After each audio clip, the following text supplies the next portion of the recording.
Hello, and welcome back to Beyond the Deals podcast. I'm your host, Gabrielle Simmons. I am here today with Chris Lopez. What's up? I'm glad to be here. Thank you for coming. It's also great that you live close by, so it's not too crazy out of the way for you. But super excited to get more into what it is that you do. I know you have quite a following, but I'd love to get all of the details about your journey and all that you've done in real estate and are currently doing to share with our audience. Before we get into everything and do a full introduction, I want to do a quick shout out to our sponsor, Builders Outlet. Builders Outlet is your go-to for windows, doors, cabinets, and trim. They're located here in Denver, Colorado. Check them out by going to buildersoutletco.com. You have sponsors on your podcast, right? Actually, I do not. No. Okay. No sponsors. I've done sponsories. I've done videos with Bigger Pockets, and that was a good one because I usually forget to do them. Right. That's why I have to do it early because otherwise it's like, I'm going to totally forget. But yeah, so Chris Lopez, you are the founder and the mastermind behind Property Llama. Co-founder. I got two amazing partners at Property Llama. But yeah, it's an amazing partnership, and it's a great product we have. Yeah. So let's start there. Tell us about Property Llama, and then also where you're at currently in real estate, what you're doing in the world of real estate things. Yeah, so Property Llama is our real estate portfolio analysis software. Mm-hmm. So what I like to tell people, it's not to go out there and help you analyze and decide, should I buy this deal? It's not a deal analyzer. Right. It's more of a portfolio optimizer. Mm-hmm. And so a lot of people, they've bought rental properties along the way, and when you buy a property, that's your return on investment. I'm putting $50,000 down, $100,000 down, or maybe a zero or very low down payment creative financing strategy. Right. And that's one analysis. But fast forward a few years, and it's no longer about the money you put in, but now you have equity built from market appreciation or from you adding value, and also a lot of times from principal reduction as you're paying down the loan. Right. And so the debt on the property has changed, market conditions have changed, and we help people analyze, how do you optimize your portfolio today?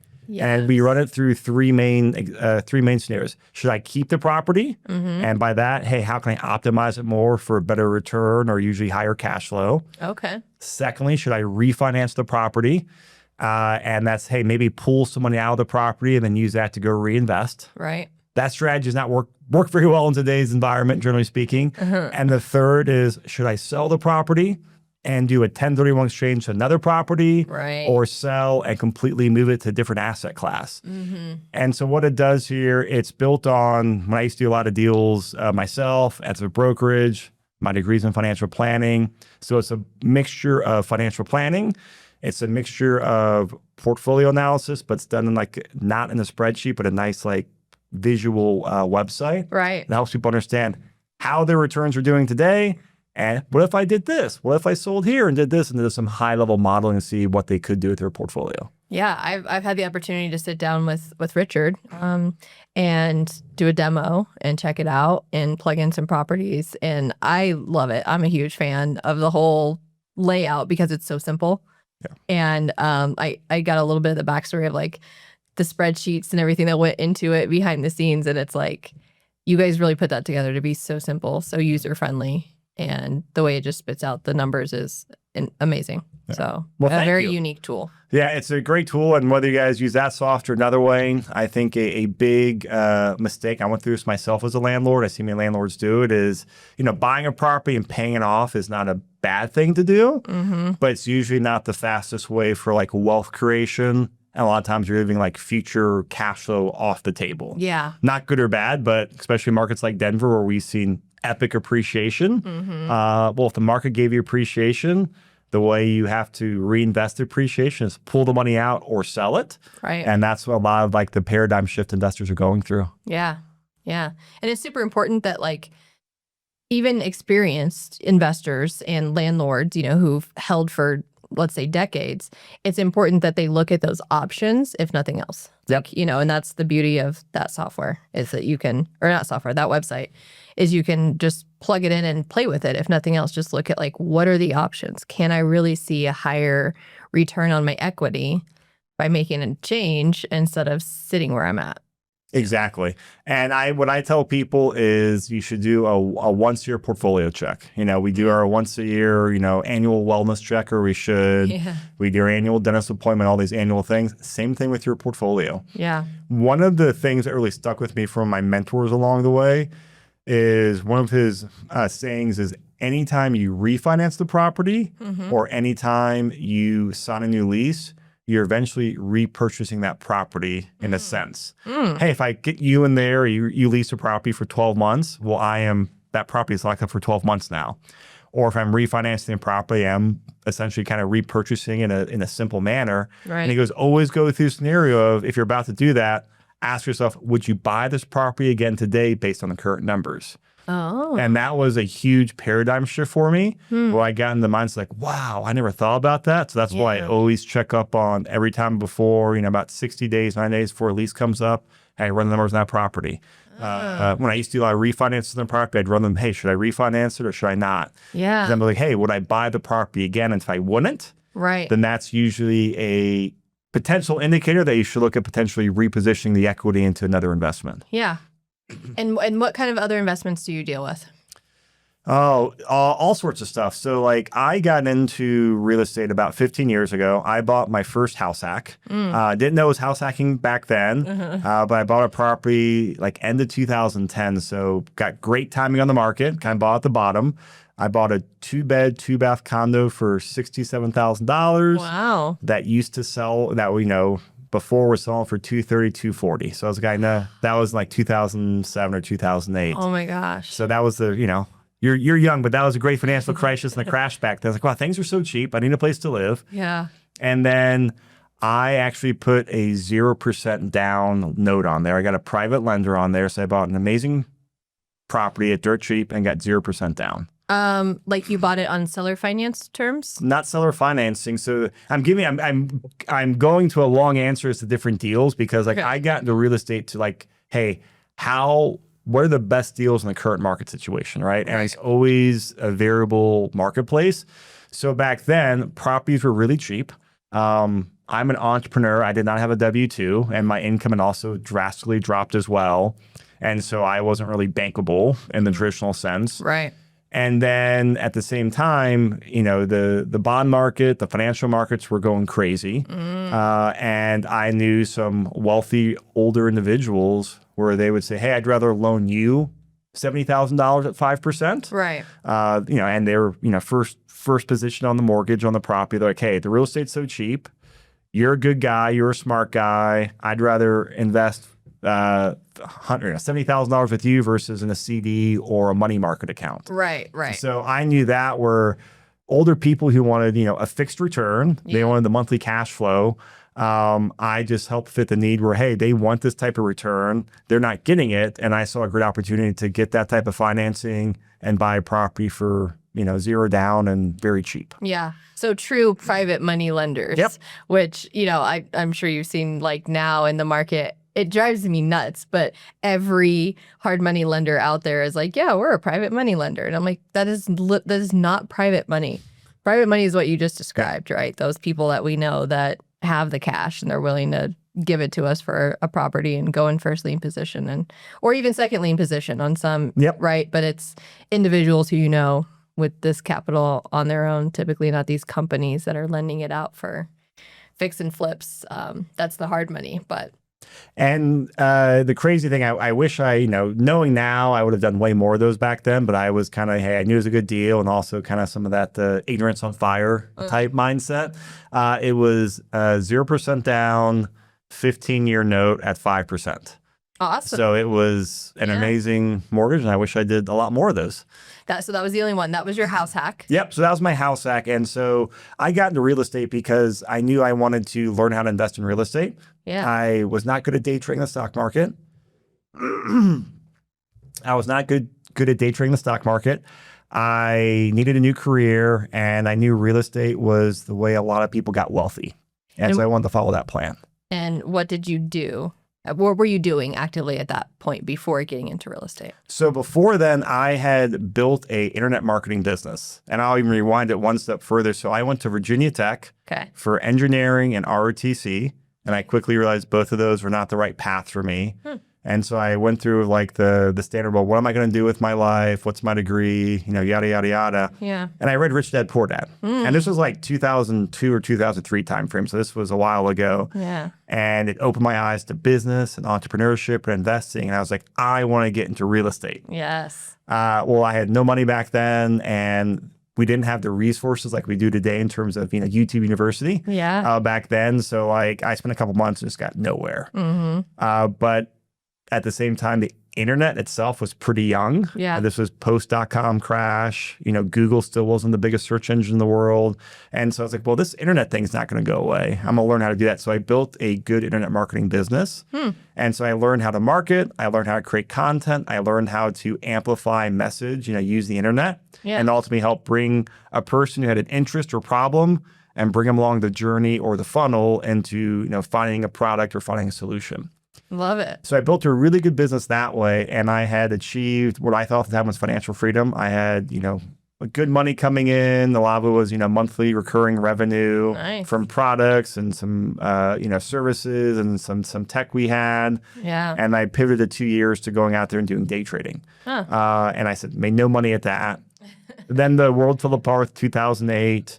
That business started going, you know, just had headwinds, had a business partnership issue in there. So it was just time to kind of, I call it Chris Lopez 2.0. That was 1.0, made good money. Most importantly, I learned very valuable skills. Yeah. I learned money-making skills. And I think that's always a good thing for people out there to know is, hey, this skill, I'd rather invest in myself and develop a skill. I think that's the best thing we can all develop ourselves in. And as I got into real estate, I realized I wanted to get into real estate because I needed a new career. I needed new income today. And also I wanted to get into real estate investing. Long story short, I realized a lot of people in real estate were not very good at marketing. We're not very good at technology. And that was my cheat code to working with some high caliber Class A people. Nice. Because I could bring the marketing, I could bring the tech piece. Yeah. And that helped me get to the big boys table. So you're solving that problem for them. Like they have skills outside of the marketing. You come and fill that gap, and then you get firsthand access to learn from people who are doing what you wanted to do. Yep. Right? Yeah. I took the same approach to get into real estate, and I think it's like the way to fast track your success. Yep. So what does that look like then? What when you say at the big boys table, what is the big boys table? Well, I mean, so I was, where I was, I bought that house hack, and then I think it was 2010 or 2011. 2013, I got serious about it. I want to get into real estate like full time. And so I was trying to figure out the career path. So I did a fix and flip, made money, but I'm a one and doneer. I hated fix and flipping. Yeah. It was just not my skill set. It's a hard business to scale. And then I had a really good opportunity to go out there and do wholesaling. And so this was actually an old internet marketing client of mine who was a top flipper in Las Vegas. He was like the poster child of, owns 50 rentals, does 50 flips a year, vacations 4 months out of there, has a lifestyle. Nice. And he was like, hey, I want to take my wholesaling into online marketing. Can you help me do that? I was like, absolutely. And my idea was I would do it over there. That would copy and paste what we're doing in Vegas to here in Denver. Yeah. And that was my, gosh, I'll be a multimillionaire after this. One problem was wholesaling was way tougher than I thought it was. And I mean, we did one deal. And again, that's a very hard business to scale. Yeah. And then I transitioned into doing a few months of like multifamily brokerage, so apartment brokerage. Okay. I was a junior agent on there. And it was just like make cold calls every week, which I'm fine working hard. But then I want to do marketing. And they're like, no, you can't do marketing. I was like, but guys, I sold tens of millions of dollars of stuff online. I know how to like connect with people online. Nope, do cold calls. So I was like, well, this isn't the right fit for me. And so I'm a big fan of, like, I call it failing forward. Yeah. I'd always, hey, I'll try something. And I just wanted to try to see what made sense for the market, made sense for me. And also sometimes where you get traction, right? Yeah. Well, I was going through all this, I realized, a lot of my interest was I was not looking to make quick profits, in fix and flipping, just, nothing wrong with it, just not my cup of tea. Right. I'm much better. Hey, I can buy a good property, add value, hold on to it for years, but have more of like a medium to long term perspective. Yeah. Hey, in 3 years, 5 years, I should sell or cash out, refi, buy another property. And so that's where I kind of hit my sweet spot. I started buying some residential investment properties in Denver. I realized, hey, the market made a lot of sense. This was, 2015, 2014 timeframe. Okay. And then I was sitting there trying to figure out how to get more into real estate, listen to Bigger Pockets, all these amazing podcasts. And they're like, go talk to someone in your backyard. And I was like, who the heck is that person in my backyard? I can't find that person. And I was like, oh, I'll be the person to find them and start the podcast. So I started the Denver Investment Real Estate Podcast. And I went out there and found an amazing mentor, a guy named Charles Roberts, super successful investor, one of the co-founders at Your Castle Real Estate Brokerage, top realtor. I mean, owns lots of properties, and an amazing guy. He's here in Denver? He's retired and since left Denver. Okay. But he was my mentor for years, but he was a Denver guy. And what he was good at was they used to teach a lot of like real estate classes. They'd have real estate classes, real estate meetups, and just incredibly knowledgeable. Yeah. But they did zero marketing. And I was like, oh, you love teaching, you know how to like do the deals. I can amplify this message through marketing. And so that's how I said I can go out there and kind of bring my, my high chair to the big boy table. Where here's someone that's 20 years of experience that I was able to get a lot of access to, learn a tremendous amount. And then you also become successful by association. Oh, you're Charles's guy. Yep, I sure am. And then, oh, wow, Charles is great. Therefore, you must be great as well. Yeah. And of course, you have to follow through and do a good job. But like that was kind of my cheat code for getting into marketing on there. And that led to so many opportunities into, the snowball effect. I got to do a bunch of rentals myself. I got a lot of clients. I got a lot of deals through all podcasting like what we're doing now. It's just networking at scale. Yeah. And I networked at scale for years and just, worked it. I created a lot of opportunities. So I got to meet so many different investors around town. And these are like, hey, they're in the top 1% of the fix and flippers, top 1% of wholesalers, top 1% of buy and holds, top 1% of multifamily guys. I got to meet all the best of the best around town. Love so it. I learned a lot and got to figure, hey, this deal makes sense, or hey, this deal makes sense for me as well for my skill set and personality. Right. So I got an epic education on there and also built an amazing Rolodex of networking on there. Yeah. And that just opened the floodgates to opportunities and deals. Yeah. No, I love it. I love it. Couple of things I want to touch on that you mentioned, like failing forward, right? Like you've done so many different things and it sounds like pretty quickly pivoted like out of whatever it was that wasn't making sense, right? Like you didn't stay at each thing, whatever it was, for 5, 10, 15 years just to be miserable. You pivoted out of it to get into something else, to learn something else, to see what fits for you. And I think that's probably like the biggest takeaway that anyone watching this episode could really hold on to. That I also would, recommend is like try different things, but especially in the world of real estate. You already mentioned so many different things, right? So many different avenues, especially in the world of real estate. It's easy to get lost or think that, hey, what worked for Chris might work for me. What worked for Gabrielle is going to be my thing. And it's like, no, like try it, sure, and see if it's for you. If it aligns with your skill set, if it aligns with your passion. You went from a situation where you were working at this brokerage and they didn't want you to do marketing, even though that's what you're good at and what you like to do. And so you pivoted into something else and found some success pursuing what is actually for you. So I love that. No, I think that's a great point because I learned that in my old business where I held on to it too long, that old internet marketing business. I should have probably closed it down about 2 years earlier, but I held on to it. I kind of relate it to I relate a lot of sales and business to like dating. I think we've all been in relationships where it's like, oh, I should have probably broken up with that person, a while ago, or, it's just a toxic relationship. Things aren't working. Like you're miserable and then you've ended. They're like, wow, why did I do this 5 months ago? I'm so much happier now. Right. I kept trying to make it work. Yeah. It just wasn't going to work. And sometimes it's just like in dating and investing. Sometimes things don't work. And if it don't work, move on to something else. So I've been very focused on if I don't enjoy it and if I'm not getting like the traction or the flow in the market, cool, just move on to the next thing. Yeah. And of course, be smart about it. You don't burn bridges. You don't get yourself, overly leveraged financially or anything, but just like, hey, let me try something. What can I learn from it? Great. Education. Boom, move on. Love it. And I still do it to this day. And, that's the name of the game. Yeah. This is absolutely pivoting. So I'm glad you highlighted that because I totally agree with that. Yeah. Which brings me to, I think this is something I went through, and probably a lot of people can relate. I got serious about investing around 2015 or so. Okay. So, it was not the 2008 crash anymore. Times were still good. So I was coming about, midway through that market cycle.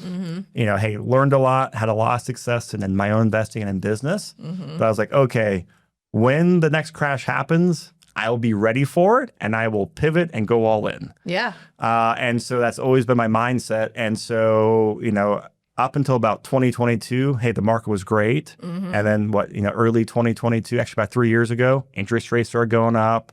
We saw taxes and insurance going up, and everything that used to work very well kind of did the 180. Yeah. And the old playbook didn't work anymore. Right. Well, you could see this coming. And so I knew, I was like, well, this is happening. Let me start figuring things out. And a few years before then, I had started investing as an LP in these like syndications, these big like multifamily deals. What is LP?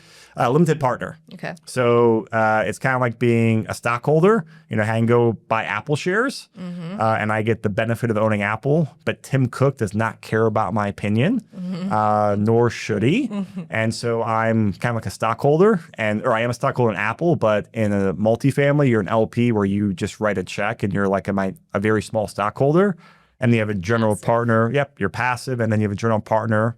Like the Tim Cooks and the professional team out there, where it's their job and their business, and they're the ones doing the operations, doing the asset management, personally guaranteeing the loans. And so I like that business because it was just a different way to scale. Because I love real estate, but I don't love being an operator myself. That was one thing I learned as I built my portfolio. I love doing the deal. I love riding the trends. I love, it's time to sell this, buy this here. Right. But I don't like doing the day-to-day operations. Fair. So I realized, hey, that's not my strength. Yeah. But other people better at it. Let me go invest with them. And so I learned about that industry. And part of that too was I saw good deals. I was having my second kid coming along the way. So just, busy. Yeah. And realizing I got limited time. My best use is not managing properties myself, but, still being involved in investing in these deals. Yeah. And so when the market, started turning, I think we all know what happened. Residential prices have stayed relatively high. There's been some choppiness and softness and, residential and small multi, condos have taken a little bit of a black eye the last year, but, no crash like we saw in 2008. Right. So, okay. So I was going to ask you that. Do you consider what has happened in real estate to be a crash that has occurred or is currently occurring? It's all relative, right? Yeah. So residential, no. Okay. A lot of commercial assets, so apartment buildings, land values, office space, a lot others, I would say they're going through their 2008 crash. Okay. And so I said, hey, when there's distress, that's where I'm going to pivot my investing and pivot my business to, because I got into real estate to do deals. Right. I want to do deals myself for my own net worth, my own investment. And also doing deals for fun. Being the deal maker is fun. It's also a great business to be in. And I always wanted to be like a deal maker. And so I said, hey, wherever the deals are, that's where I'm shifting my investing and also shifting my business. Yeah. And so the market was shifting from, we had an amazing opportunity with all the residential stuff over the years. But then when interest rates went up, apartment prices started collapsing. There's been not as much distress as I was expecting, like a lot of people, but there's been some distress in there, some amazing buying opportunities. Right. So in my mind, I'm like, great, I'm selling high in residential and then buying low over here in multifamily. And so I've shifted my investing. I've sold most of my rental properties to take advantage of the 2008 crash happening in multifamily. Yeah. And going to ride that trend for the next 10 years, hopefully. Nice. I've also shifted my business away from doing brokerage on residential to more like doing these higher level deal structurings. Okay. I love it. Yeah. So just like the stock market, like you mentioned, right? Like you sell high and you buy in when it's down. Yep. And so that's what you're doing. And I mean, I'm excited to be able to learn from you and do some of this with you guys. I also have sold off all of my properties, and I'm looking, as much as I love single family and wholesaling and buy and hold, I've similarly never really been a flipper. I did one flip unintentionally and lost a bunch of money. Not my Good thing. education though, right? Yeah, definitely. Good education on how to do more due diligence and not get overly excited about a property. Everyone learns that lesson. Yeah, sooner or later. But yeah, now like that I'm more fully focused on real estate, I'm looking to stay close to people like you and your team to learn how to be more of a passive investor in these bigger opportunities, the multifamily. And do you guys do commercial too? Yes. Okay. So I'll go into, part of the journey, I always like, I know a lot of people out there, they want to get into investing. And they also a lot of times want to, make a career shift, right? Yeah. And I was the same way. I made my career shift. And I was all about, I want to get into real estate investing. And that's where the majority of my net worth is. And I also want to, have a career that aligns in the real estate market. Yeah. So part of my journey before I got into these bigger deal structurings of doing syndications and these passive funds was my first plan was I'll get on the commercial side of it. And so I tried for about a year of, expanding my residential team into commercial. And it just, residential commercial, they are two different worlds. There's a lot more differences and similarities. And as I got into, well, this doesn't work. And then as I was working on there, opportunities always pop up. Yeah. I actually had the opportunity to be a co-founder of a multifamily brokerage here in Denver.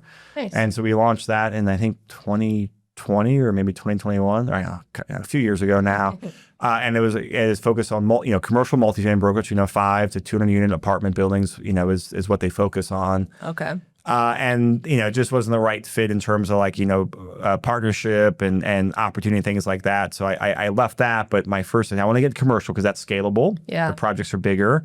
There's so much more creative structuring you can do in commercial properties and residential properties. It's a different set of laws, fair housing laws, lending laws.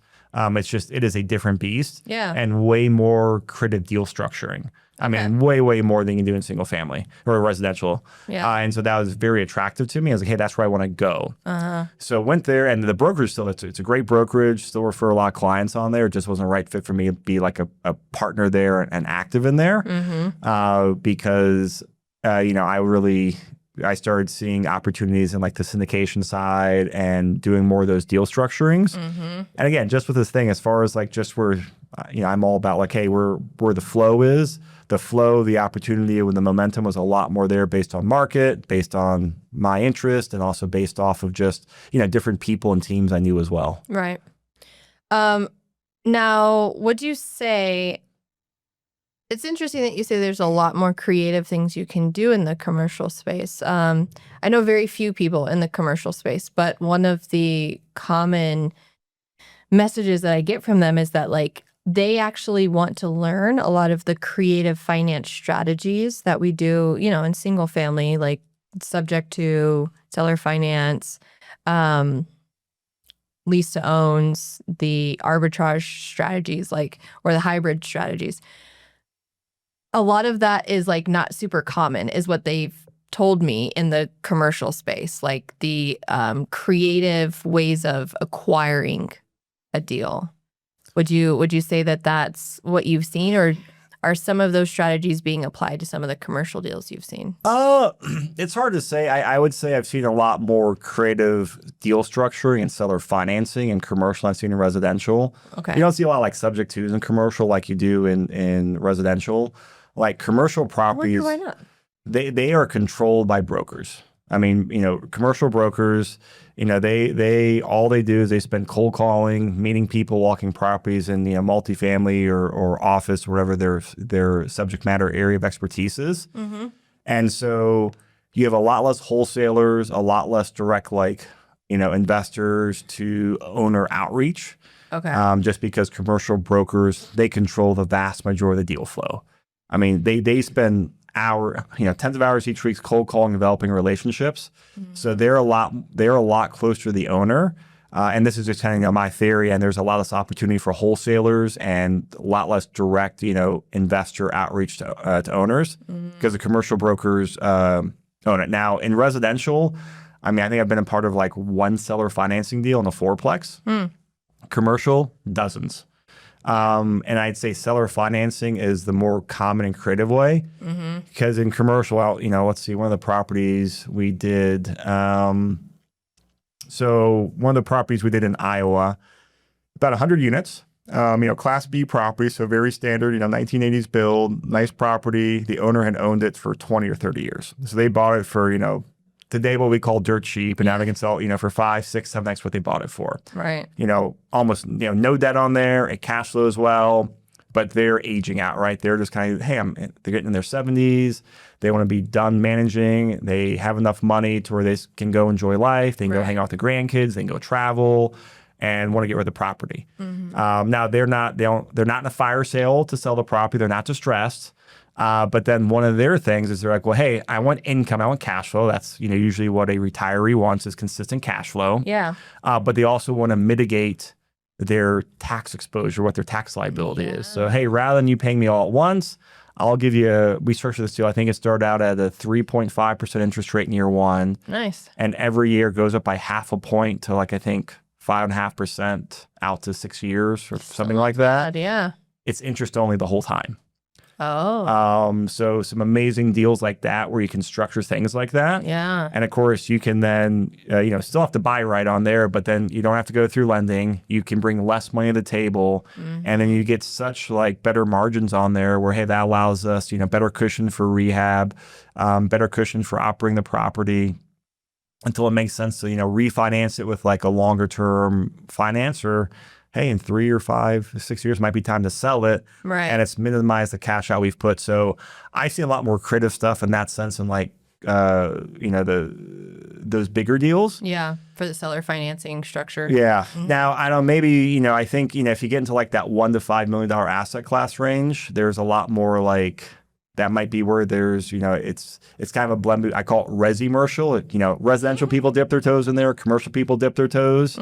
But usually like it's no one's full-time like role because most commercial people, they want to chase bigger properties. And so I think there is for people that want to go out there and like really hustle and do direct owner outreach, maybe do some more creative strategies. I think in that like, that smaller, right? $1 to $5 million range. There's opportunity in that space for like some more of the creative stuff. Yeah. But in the bigger stuff, it is completely controlled by the commercial brokers. Interesting. Because they've already established those relationships with all the owners. So yeah, they're even if a wholesaler or an investor were to contact them directly, they're like, I don't know, talk to my broker. Yeah, most of the time. Again, there's always exceptions, but vast majority of the time now, again, the smaller range, or if you go to like some very small tertiary market, like a Denver, no. Denver is, there's plenty of commercial brokers out here for all the assets. But if you go into like a Pueblo or, others like some smaller submarkets, there's, a lot less commercial brokers out there. And that's where there's better opportunity for like direct commercial or direct owner outreach, I would say. Interesting. Yeah. You're giving me ideas. Good. Well, that's the whole, again, I try a lot of stuff and I have failed forward. But end of the day, like commercial, you get such more creative deal structuring. You get different bank terms. There's so many different ways to slice and dice it, but the biggest thing is you just get massive scale, right? Scaling a fix and flip business, I realized, was incredibly difficult because, every property is like a snowflake. It truly is unique and different. Yeah. And different builder, different part of town. There's always been some, homeowner handyman upgrades, the homeowner specialty on there. And it makes it very hard to scale. Yeah. And even if you get into like, I'll buy fourplex. There's not enough scale there to make it like, there's not, until you get to 50 units, there's not scale. Especially in like Colorado, we don't have a whole lot of those smaller, those 4-unit places. We don't have a bunch to pick from. Nope. Yeah. So, and you mentioned buying in Iowa. So you guys buy nationwide? Not nationwide. So I'll give you a long answer here. So I've always had my active rentals. They've all been in the Denver metro area because I know the area, I know the people, I know the town. I can drive to it. Yeah. And I never wanted to invest out of state actively like myself because I don't know the area. I can never duplicate my knowledge here in Denver. I can never duplicate my network, right? Right. I've got such an unfair advantage here in Denver. Why would I go anywhere else? Right. But I will do that when we can do bigger projects and there's the equivalent to me in another market. Oh, hey, that guy's lived there for 10 or 15 years. They know the area. Yeah. I'm going to trust you because you know the area. I don't know, but I know you know the area. So we have raised for a lot of projects over the years, like these big multifamilies. Yeah. I'll kind of give you just an idea of kind of the deals we've done. So done a lot of multifamily value, but that's the the Burr version of a multifamily. Okay. And the person we partnered with, they've done a lot in Denver and a lot in Iowa. Okay. So that's where they've got their competitive advantage and they're a great operator. So we've done a lot of partnering on there. So we focus on the Midwest because, better cash flow. And then a lot of people are like me, where hey, I got most of all my net worth in a 20-mile radius out here. I want some geographic diversification. Another project we're working on is we're actually doing a couple ground up multifamily developments in Colorado Springs. Love it. That's a great market. Yeah. Numbers make sense, great deals. So we're doing a big project down there. One's in downtown Springs, one's in northern Springs. Okay. And then we're doing another project in Ohio, again, same amount of state market. And so just different projects to capture, the crash in commercial. And then also what I like about passive investing is you get such a different type of diversification than you can by owning rental properties. Like I knew how to do like single family rentals. Right. But I don't know how to do a vertical construction in Springs. I don't know the market. I don't know construction. I don't know the Iowa market, but like I know the right person, the right team. Yeah. And that's where my unfair advantage of podcasting and networking over the years has come from. Right. Where I just know amazing people. Yeah. And that gives me access to deals. And then what that does too is it gives access to my investors to deals. Where a lot of these people, I've been kind of like their friends and families where I can invest $25,000 or $50,000. Yeah. But they don't have the organization to go out there and have a lot of outside their friends and family. And then we can help, bring 7-figure or multiple 7-figure checks to a deal. And that's attractive to them, to me and our investors. We get access to institutional or sub-institutional quality type deals that we couldn't access ourselves in general. Right. So it's really good win-win-win. Yeah. Yeah. And I'm loving just the process of learning all about that with you guys, and seeing how a lot of the investors that I've met over the years are like, hey, want to throw money at me in so many terms. And I'm like, no, I don't want to. I'm not a flipper, So yeah, I'll take your money and hold on to a property and maybe give it back to you in 5 or 7 years, and make you interest only payments for a while. But they want to see something that is going to be a little bit more of a return or diversified, like you mentioned. So I'm enjoying getting to learn this with you guys so that I can offer that to the people I know, Yep. That want to put their capital somewhere that is backed by, a whole different structure than the fix and flip world that, like you said, like a snowflake, like every single one. You never know. It could be good. It could seem good. You could have the experience and still run into things that end up costing you money. So yeah. To me, it comes down to scalability. Like I'm about scale and efficiencies. Like that's how you usually deliver the best product or best service. That's how you usually make the best profit margin, everything like that. And I just looked at, hey, flipping or even having single family rentals, you get to a point where it's hard to scale that, right? I got a property here in Aurora, I got a property here in Westminster, a property here in Littleton. You start getting scattered that way. yeah. And I've done, I talk to a lot of people and give a lot of, investment, ideas and give out career ideas as well. And I think, if I were starting over again today, I would focus a lot more on these commercial deals. Now, the big difference here is hey, you want to go out there and flip a home or buy a house hack or buy a rental, you can do that as a solopreneur or a solo investor. Right. To do these bigger apartment deals or ground up developments, it's very hard to do as a solo person. One is just, that requires a lot of experience, a lot of different expertise. Two, a lot of these projects, they're multi-million-dollar checks you have to bring to the table to close. Right. That's hard for one person to do. But I would focus on, whether you can get on the deal side or helping to bring capital or deal structuring side, there's so much opportunity on that side because that is where the market has crashed. And so that's why I shifted my to that area because I was like, wow, that's the next big thing. That's where the opportunity is. 15 years ago is fix and flipping and buying all these residential properties now to these bigger deals. Yeah. And so going back to your earlier theme, the market pivoted.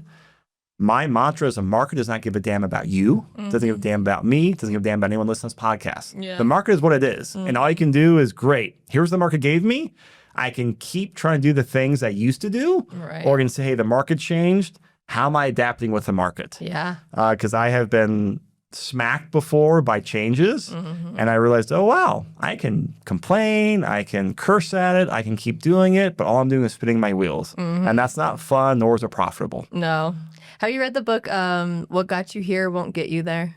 Oh, a long time ago, yes. That's a gem. Yes. And I picked that one up just at the right time when I was getting smacked by the market. And a friend recommended it to me. And yeah, I was just like, this book is everything because it's so true. And I feel like if I hadn't picked up that book or gotten that message delivered in some form or fashion at the time, I probably would have kept spinning my wheels. Like I would have kept trying to wholesale. I would have kept trying to do what I had seen a lot of success in previously, but was no longer really going to work. And so I'm grateful I had that book to pick up at the time, because now even with the shift that's going on, I'm like, I don't want to go back to just wholesaling and that being my main thing. I mean, you know, having rental properties and short-term rentals and all of that, like that's cool, but I'm seeing that the market doesn't really support that for me right now. Like that's not, it doesn't align anymore. So yeah, looking at the like bigger projects, I definitely see the benefit in that right now. Yeah, and I what I always view things is you know what a Venn diagram is? It's where you have like the different circles and where it overlaps. So in my mind, that's how I view things. You've got, you know, I've got me, right? Hey, what are my personal goals, my personal strengths? You know, that's one circle. Then you got the different strategies out there, you know, wholesaling, flipping, apartments, developments, spec homes, whatever. And then you got market conditions. And I'm all about, great, where do the three of those overlap? Oh, that's great. That is where I need to be. If the three don't overlap there's a misalignment. But if it works for my investing, my risk tolerance, my goals, my bandwidth, my preferences, the strategy works and works in the market, that is my sweet spot. So that's how I always visualize. Like that's my North Star. I love it. And once I get out of alignment, I'm like, oh, okay, what changed? What do I need to fix to get back into that alignment? That is powerful. That in itself needs to be a book. How to create a Venn diagram of what works for you, the market, and what was the third thing? You, strategies, market. The strategy. Okay, yeah. Like which path to go down. Yeah, I love it. That's very unique. So tell us, like, what do you have coming up? I know you guys were just at the iCore. Yep. Right. How was that? I didn't have the opportunity to go and check it out, but what was that all about? It was a great event. So I've been with iCore for years. I've known Troy Miller, who's worked with it. Now he's the owner of it for, gosh, he was one of the early guys who been out here. So great guy. So this event was all about how do you invest in the current market cycle. Oh, perfect. And so kind of a lot of stuff we talked about is I'm always out there and I always go, I wear my own investor hat. And I'm like, where do I want to invest? And so I just, you know, research and do deals. And so the main theme was what works in today's high interest rate environment. And so I gave a presentation on 10 opportunities that make sense in today's environment. And then we went through that, and then we had some panels throughout the day on different areas. Okay. So it was a really great event. Yeah. And Troy's done a great job of shifting, you know, the iCore focus from like more to like, hey, the market's changed, their education and their platform has to change as well. So there were a lot of like high quality people in there. I was like, what deals make sense in today's market? Yeah. So it's the 10 opportunities. Love it. Yeah. And I heard great things. There were several people who attended and then like came to our events and stuff afterwards and were just speaking so highly about you and the event as a whole. Yeah. I've heard so many great things about you. Well, thank you. And I think one of the reasons I've had success over the years is, you know, I shared one is kind of, I call it the cheat code, right? I figured out how I could like bring a skill set I had to like people that are higher pay grade than me. And I literally view it as I'm bringing my high chair to the big boy table, right? That is me as a new young guy, inexperienced. How can I get to the big boy table? Yeah. The other thing is I've always followed my passion in terms of my interest.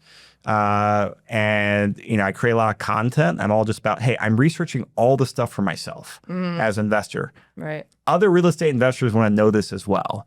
So as I research it, I just keep a file. I take my notes over my spreadsheets. I talk to my CPA. I talk to a lawyer. I talk to this. I, just do all the general, research and due diligence on there. Yeah. And like, all right, I got this. And then I got this. And then I teach a lot of it. One, because if I know I'm going to teach it, it makes me do a better job of actually, analyzing everything. Yeah. The best way to learn is by teaching. Yeah. And I say, hey, here's my thought process. Here's what I like about it. Here's what I don't like about it. Not a right fit for me for here, but I think for some people, this is a right fit. Yeah. Different demographics or goals, blah, blah, blah, blah.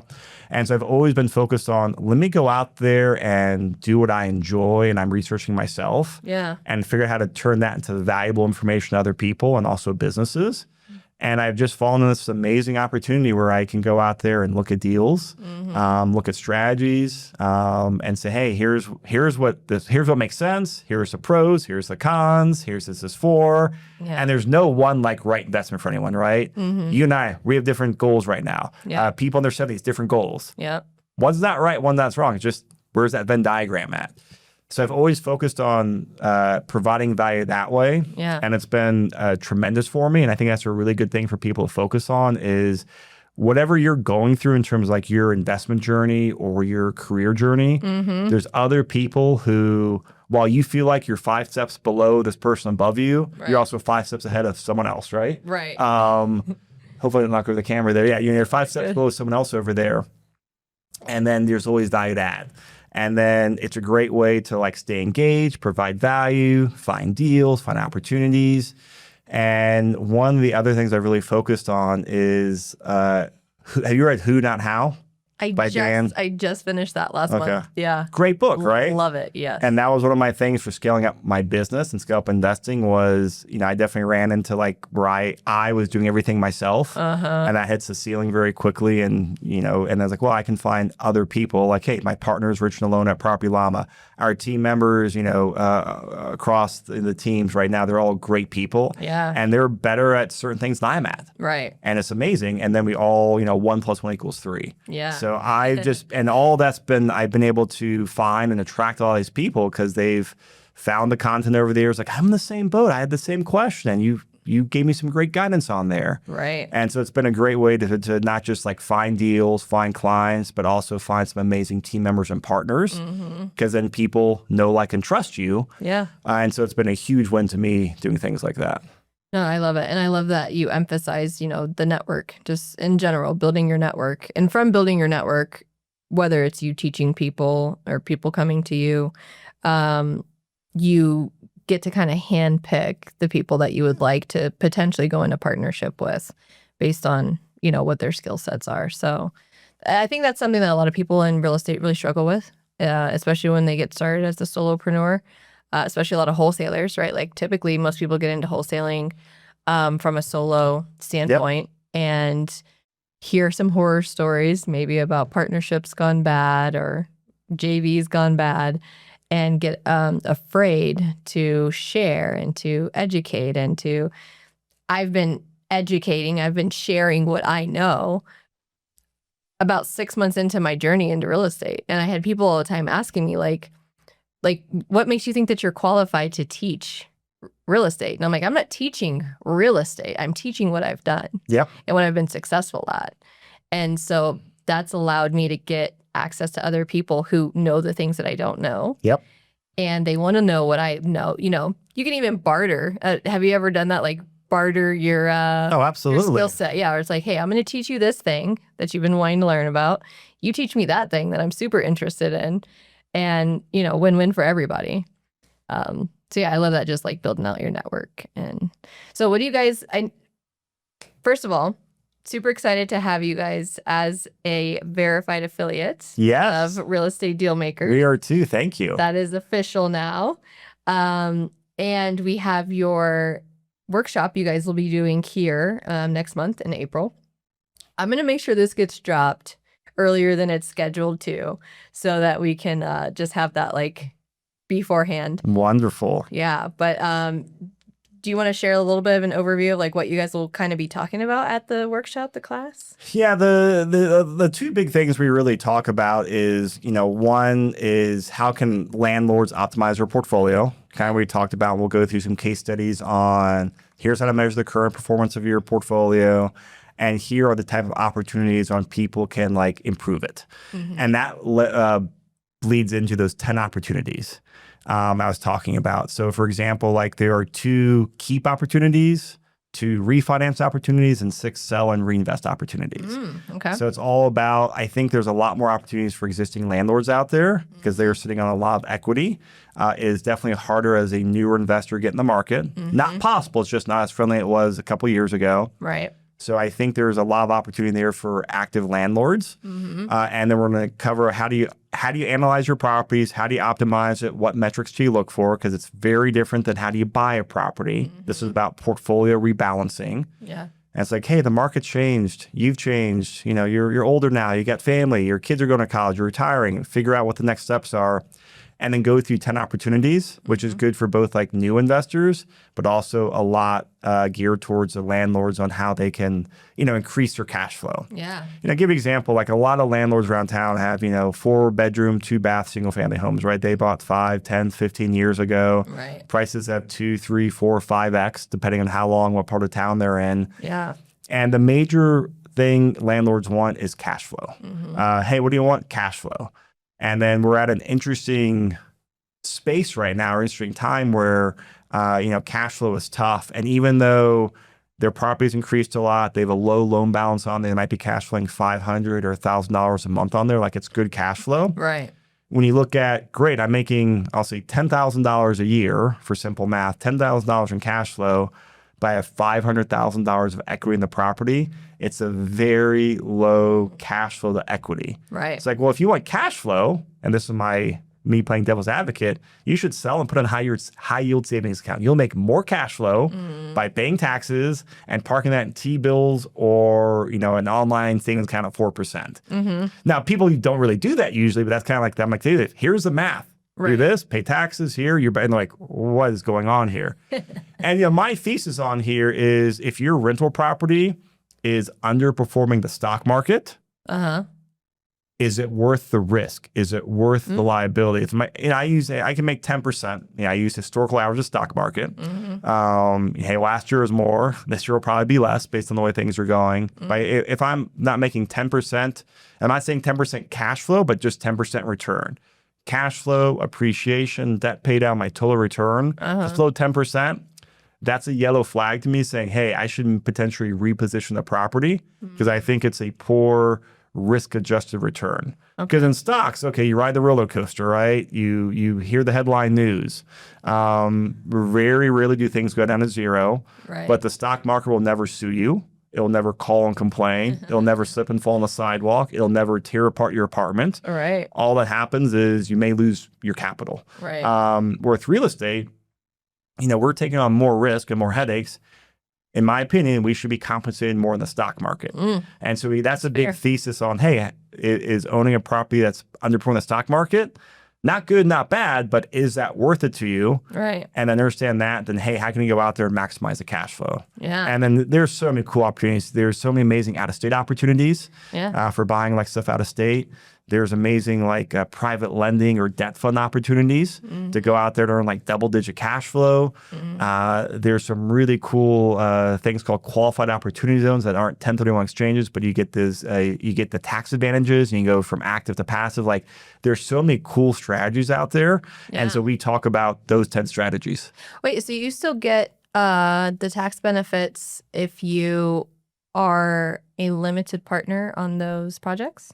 Most of the time, yes. Okay. Generally speaking, yes, unless there's a special structure on there. But like, let's say that apartment, like, right, let's say I'm a 1% owner of it, right? So, you know, I will get cash flow.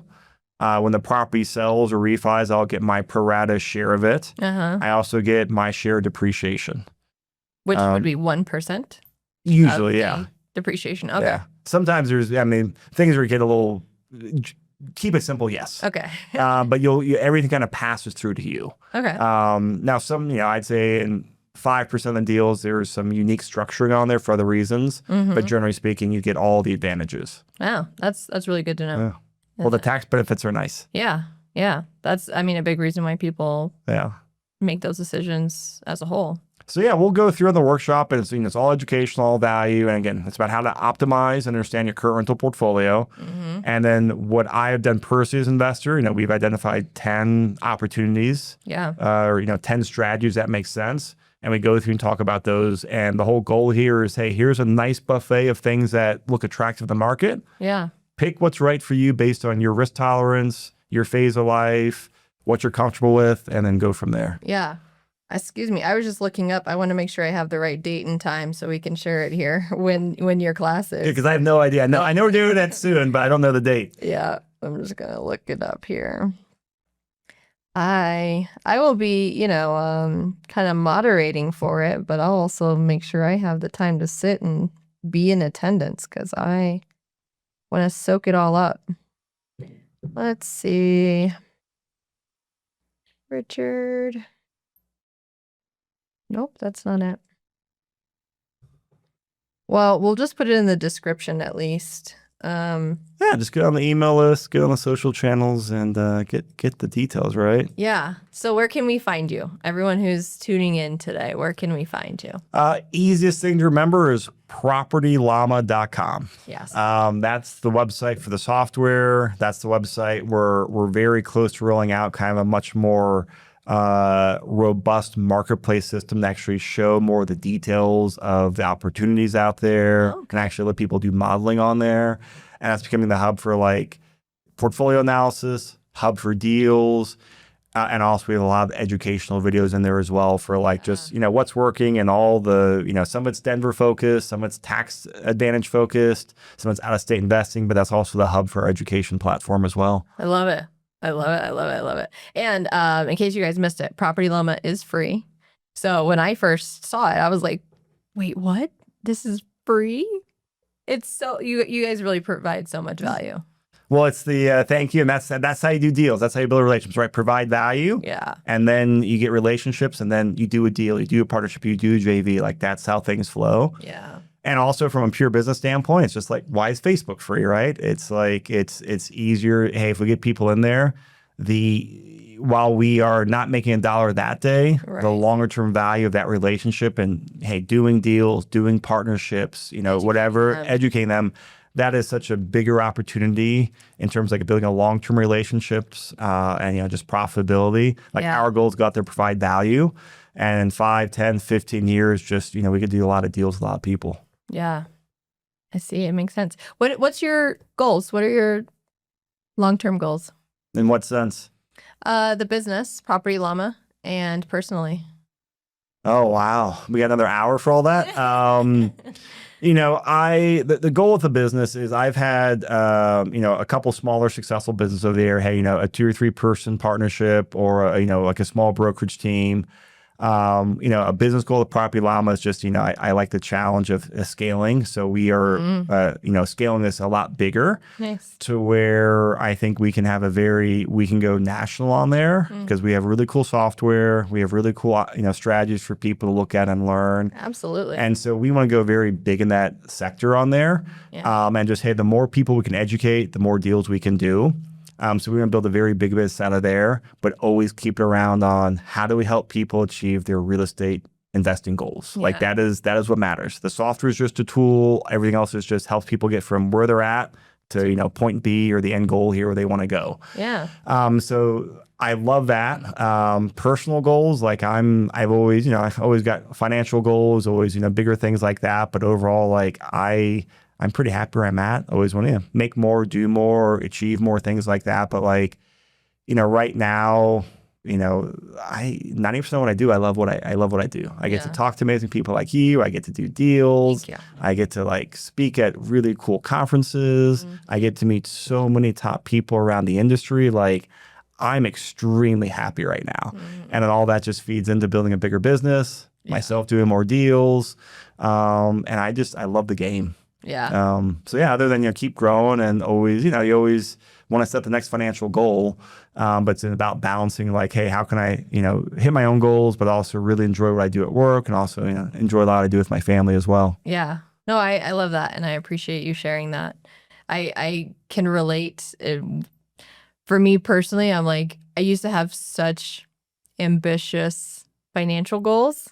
And not that I no longer, they just don't hold as much weight because I'm now finding so much more value and joy out of the personal side of my business. And so it goes hand in hand. It feeds itself. Yeah. When I'm happy in what I do every day, connecting with amazing people like you as well, doing this podcast, hosting meetups, having, educational little opportunities throughout the month. Like that makes me happy every day. And so obviously there's going to be deals done. There's going to be ways to make money together with all of the collaborations, but I can appreciate what you said there. Yeah, in my book, that's a win. Yeah. And I've seen a lot of, one of the things that I get to meet so many successful investors, and a lot of them, hey, they're average investors, but hey, in their 60s or 70s, fast forward us 30, 40, 50 years, they got $5, $6, $7 million real estate portfolios. And then it blew my mind originally. I was like, wow, this person has had this property for 30 years, and all of a sudden they just sell all the properties in 1 year. Yeah. And they're not selling for top dollar. They maybe take a 10% haircut. And I talked to them, and they're just like, I don't give a damn anymore. Whether I'm worth 8 million or 6 million, it doesn't make a difference in my quality of life right now. Like, right, I've got so many years left to go enjoy, to go travel, to go see the kids, the grandkids. Right. They're like, I've had enough. I don't hey, I've got this base. I want more, but I'm just in this enjoyment phase. I'm like, wow. I understand that, and that was a big epiphany for me. Because I get to points like, hey, I've won. Right. And then diminishing returns of, more cash flow or more net worth, it has diminishing returns, right? Yeah. Especially, hey, go from I can live, I can pay my base stuff. Hey, I can take fun vacations, do a lot of the fun stuff, and you get diminishing returns on there. I've also met people where, this is one of the, the sad things is, I call it sometimes the bus of life hits you, and something bad happens, and then you're out of the game. Yeah. And it could be death, could be a major health issue, could be something like that. Right. And it's like, hey, we all want to live to be old, but hey, sometimes unfortunately, we don't get to that, that milestone. This reality. And it's like, hey, if something happens early, I want to at least be able to enjoy my time until I no longer can enjoy my time. Yeah. Yeah. You don't want to be. I don't want to be the richest man in the graveyard. Yeah. It's better to be rich with your time now, right? Feel like you're rich every day with how you spend your time and enjoying what you do in life. And, if you can build some actual financial riches along the way, wonderful. Yeah. But the last goal I have is it's just I think we're, tying everything back together is just, this is the 2008 version of commercial. Where I'm at is I'm prepared as an investor, I'm prepared as an entrepreneur, I'm prepared financially, prepared with a team, prepared with a system. It's wow, this is our chance to put together some amazing deals and do some amazing things over the next 5 or 10 years. Because you kind of meet timing opportunity with the right skill set. Yeah. And that is the high level I'm most excited about, because one of the really fascinating things right now, a lot of these big deals we're talking about, these big apartment buildings. Yeah. These guys used to get, one group or one family or one institution, right? Hey, here's a $10 or $20 million check to go do the project. That money's gone now for the most part. That dried up. And now, well, hey, we still need to do these deals. They're amazing deals and they have the numbers right, but they need capital. Yeah. Well, now since the big checks are away, it creates opportunities for, us small people, the small investors, right? Not writing $10 million checks, writing $100,000, $200,000 checks. Right. I think it's an amazing opportunity in the marketplace right now where we get to see these deals and we get to participate in them where normally you can't. Yeah. So I'm very excited about that, and I think it'll be fun. It's already fun structuring the deals, and looking back 5, 7 years, I think a lot of the deals we can do are going to be amazing deals or amazing projects, but also amazing investments for me and our investors. Yeah. So that gets me just excited. You're in the sweet spot of your Venn diagram. Yeah, exactly. Yes. You got it. I love it. Yeah. Awesome. Anything else you'd like to share with us before we wrap it up? Not that I can think of. I'm just excited to do the workshop here in a little bit. Yeah. I always love networking. I love learning. And so I'm just excited to get plugged more into your community. Yes. And I know the community is excited to have you guys. They don't even know what's coming for them. Their minds are going to be blown. I know it already. So I did find it. It is April 18th from 3 to 5 p.m. Great. Here at Business Foundry.